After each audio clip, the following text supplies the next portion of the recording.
How's it going there, YouTube? Well, we just got the first live stream done in the shop. Write down in the comment box if you guys want to see me do some more of that, because I can, make some pretty neat content. Of course, it's nice to interact with you guys. You guys can ask me questions. We can chit-chat back and forth. So let me know if you guys want to do some more of that kind of stuff, and we'll get it done. Maybe we'll try to do some on a Saturday night or something after the little guy goes to bed.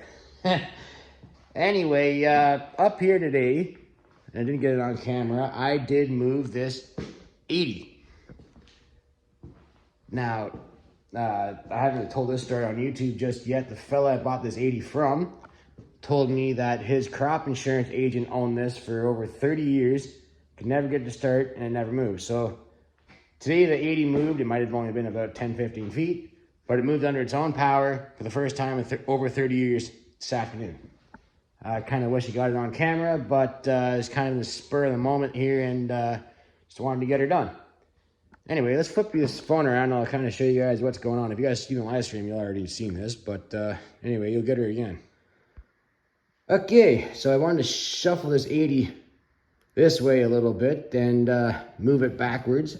Of course, it's kind of out of the way, so I still got some floor space in the shop. Of course, when you take one of these tractors apart, there's a lot of stuff, a lot of bolts, a lot of parts. But I am thankful I'm not doing this in one of those little 10 by 20 carports anymore. If any of you guys watch my older videos, you guys know exactly what I'm talking about. So with the shop, of course, you got room. You can get everything apart, get everything cleaned up, and you have space to work on things. And of course, you're not tripping over things. I just started taking the hood and the gas tank, took the carb off. I'm working on pulling this radiator off now.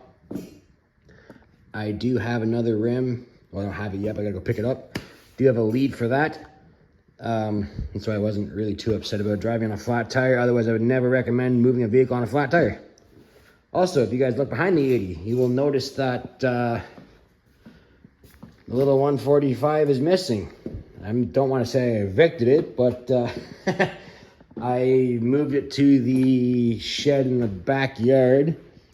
I don't think you guys have seen that on the video just yet, but it's tucked away in another shed I have up here. Of course, I'm not going to leave it sitting outside, so I would like to put that 320 back there, but that thing's kind of a dog to pull.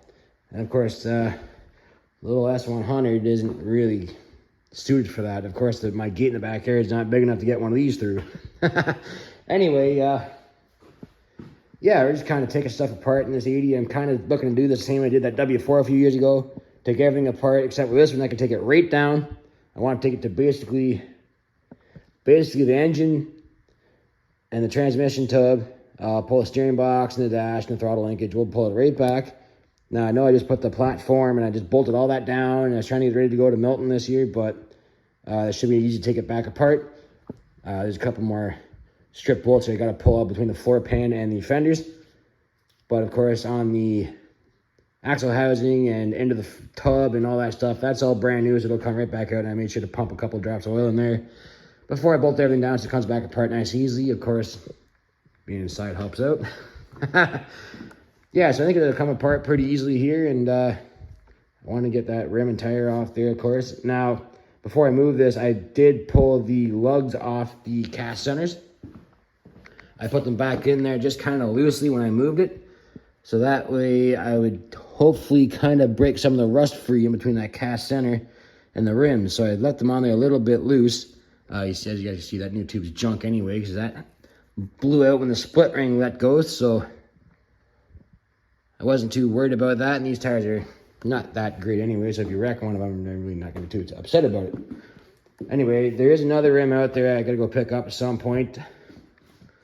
So that's basically where we're at with this now. I don't know if maybe I'll take some more off this tonight and you guys can watch me do it. Or I'll just sign off now. But anyway, well, maybe I'll get you guys some clips, so stay tuned. All right, the wife got me one of these tracking tripods, so if I kind of go this way or that way, you guys can kind of follow me around. I tried that in the live stream there. It's actually pretty sweet. All right. So I was going to try and get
All right, hope you guys enjoyed that little teardown video there. I know it was a time lapse and it's still kind of long, but thanks for watching as always. I hope you get a few more restoration videos. If you guys know, I don't usually get too much camera time with the tractors, other than shows and whatnot. I mean shop time. So anyway, if you guys like what you see as always, please comment, rate, subscribe. Thanks for watching.